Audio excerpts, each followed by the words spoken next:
you know, and you should challenge my description of what I think Nevada should be. So, but it is, I hold in trust your vote, and I want to hear from as many people as I can. But pretty much at the end of the day, when I push that button and we're going 60, 70 bills that day, you've got to trust your legislator.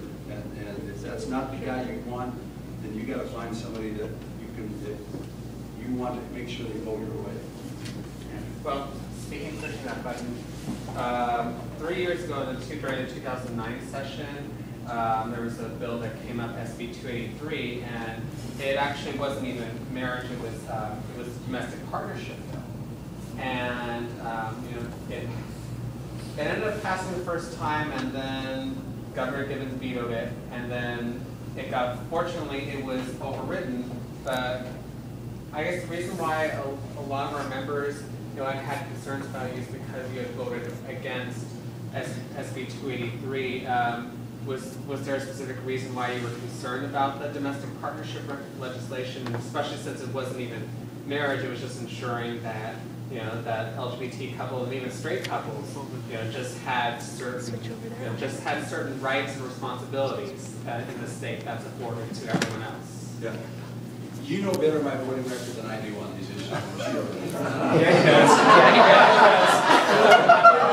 So, but my point is this: whatever I felt at that time was how I voted. Okay. And I don't really vote to harm, to be mean, and to ridicule and stuff. I just believe that. You know what I mean? And so if I voted no on that, then I just believe. Now I would tell you this. Are you willing to reconsider? Well, here's what I will tell you.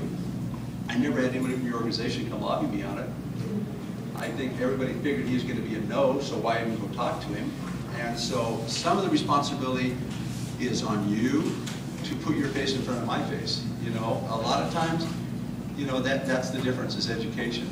Some things, I'm just going to be who I am. And if I can't be that for you, I don't want you to feel like I've betrayed you. Just don't vote for me. I mean, let me know I can't vote for you because of that issue.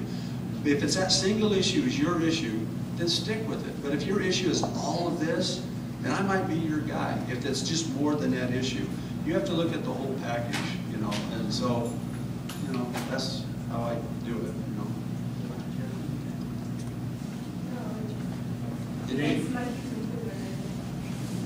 Laura says that you're her senator, and she did lobby you. Was it last session? I lobbied you in 2009 for that, and also for AB 211, and you voted against that. Was that last session?